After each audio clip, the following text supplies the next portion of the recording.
Here's your daily reminder that the Democrat Party and woke corporations think black people and brown people are too stupid or too helpless to have a photo ID to vote.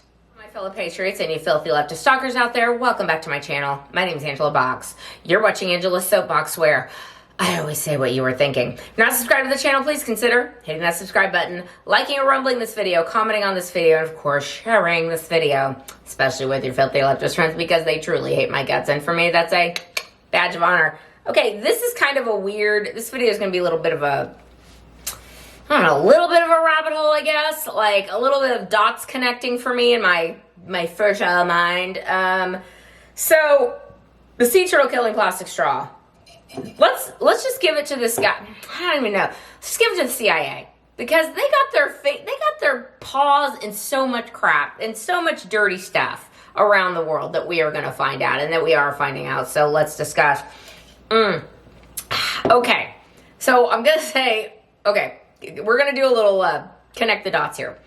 Blake Lively and Ryan Reynolds connected to the Manson murders. Okay, hear me out. Hear me out. Okay, I am a very true crimey person, all right? I call it murder porn. It's every woman's favorite guilty pleasure, except for going to Target. Like, watching true crime and going to Target. Like, every chick's like, yes, stan. So there is this new documentary that's out on Netflix. And to be fair, it's a book too. I don't have time to read books anymore, which is very sad. Candace Owens is doing a book club thing on her channel. So that's actually how I first heard of the book Chaos. But it's like for members only, and I'm like, I'm not going to read that book, but I would love to hear your take on it. But anyway, so I was like, ooh, there's a movie, cool. And I was like, okay, what is this about? Because I knew it was about a little bit of like MK Ultra and mind control, and then it's this weird connection to the Manson family murders. Now, again, I am someone who has studied a lot about the Manson family. Not studied, but, consumed. I know the story pretty well. I know the Bidzabuliosi story. I know the theory about Helter Skelter. I know all of it. I know who got killed, everything.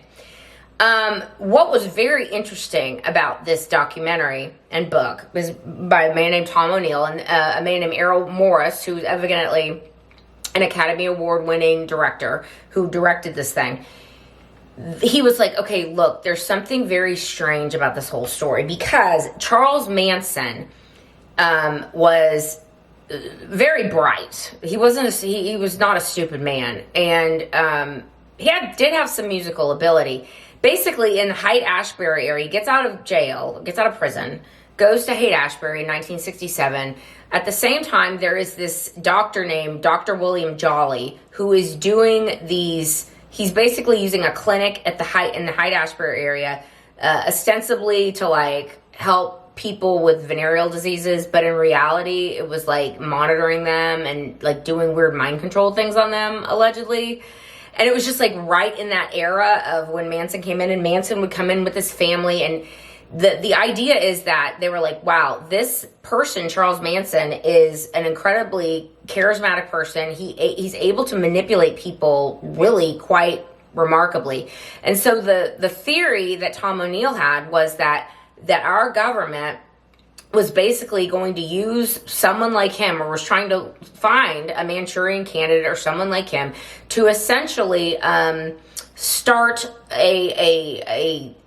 do something just terribly, horribly violent that would then make the American people rise up against the anti-war movement and against the New Left. Now, obviously, I have no love for the New Left. I think they suck. I think they are the scourge of the earth, and that goes without saying.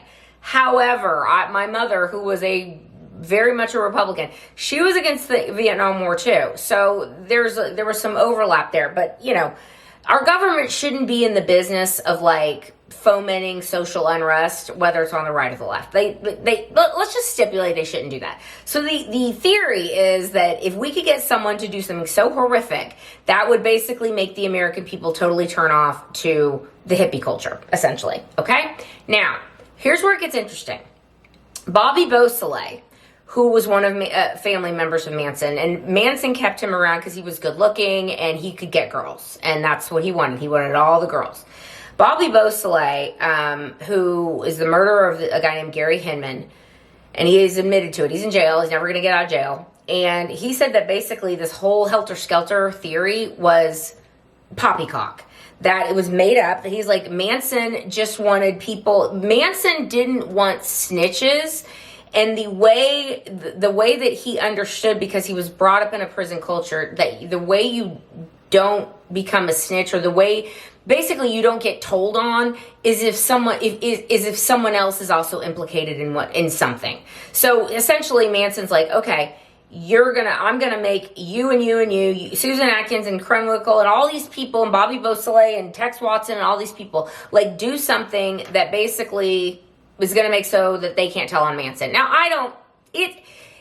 I could see both things being true, because he did say, okay, Manson did talk a lot about starting a race war, and he thought black men need to rise up. But then again, he hated the Black Panthers. Like, there's just all these weird intermixing things. And then when you couple in, LSD, and again, the mind control, and the whole idea, Tom O'Neill was like, if you imagine, like, we just take this for granted at this point, like, that these people were basically brainwashed to the point where they walked into not one but two homes and just slaughtered innocent people that they had never met before. Like, who would do such a thing? And so that's where it just gets very strange, and maybe there's a little CIA mind control thing there. Okay, that's, again, rabbit hole. Then let's talk about today what Vincent Bugliosi did. So Vincent Bugliosi wrote this very famous book, Helter Skelter. And Bobby Beausoleil's contention was, and Tom O'Neill, he didn't come right out and say that the CIA orchestrated this, or that the government orchestrated this, but there's a lot of weird parallels with this Dr. Jolly and Charles Manson. They seem to be walking down the same path at the same time, different tandem, but like same time. It's weird. There's a weird connection there. He didn't say that the government did this, so don't get it twisted. But he did say that, Vincent Bugliosi had this idea that he was going to write this book, and he already had his writer in the courtroom with him when he was presenting the case of Helter Skelter and the race war and all this stuff.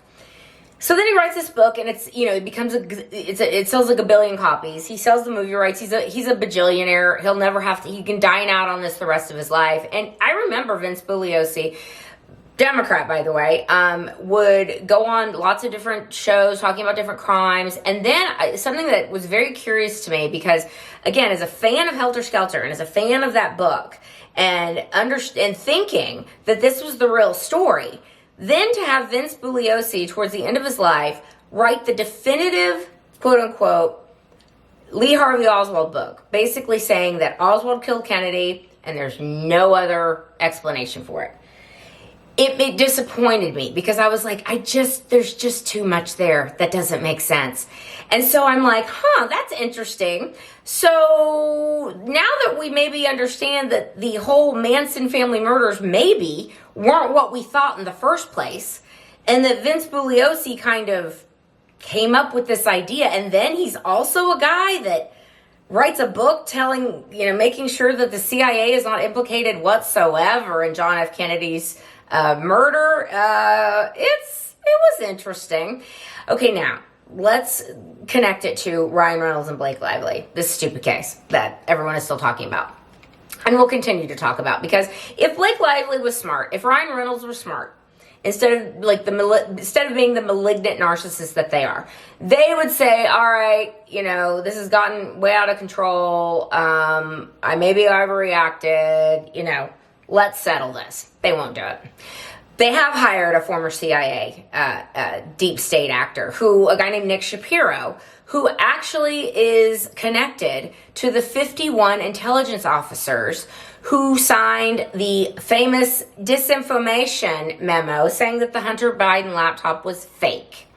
So Nick Shapiro is intimately connected to all that, okay? Then he's got ties, just like Blake and Ryan do, with WME. What is WME? William Morris Endeavor. William Morris and Endeavor merged a few years back. It's the biggest talent agency in the world. Ari Emanuel, who has come, very much on the side of Blake Lively and Ryan Reynolds, he also is the brother of who? Rahm Emanuel, who was the mayor of Chicago, and also Obama's fixer. So there's all these weird little connections here. And not only that, but Ari Emanuel, fires Justin Baldoni after Blake Lively makes her ridiculous claims with no evidence and doesn't even talk to the guy. Fires Justin Baldoni, not going to represent him anymore, but guess who he still represent? P. Diddy. It's interesting, you guys, and I think all of this is connected, man. I think the Epstein stuff is connected to this. I think that the money laundering grift is connected to this. I think all these sick F's with the Wiener laptop and what's on the Hunter Biden laptop and what's in the Podesta emails, it's all connected, you guys. And I think for normies, quote unquote, that part is getting over that hump of understanding, wait, this is all connected. And is the CIA connected to all of this? And it's like, we're all of us conspiracy there's like, they're totally connected to all of this. It's weird. It's weird. So the fact that they're hired this Nick Shapiro guy, his former CIA agent or whatever, associate, who's connected to the 51 intelligence officers who wrote the fake letter about saying Hunter Biden laptop was fake, it's all interesting and it's all sus. So that's where I'm going to leave this today. Go down that rabbit hole. Knock yourself out. It's a fun one. All right, that's where I'm going to leave this video. Let me know what you think down below, and I will see you in the next one. I will be done. Bye.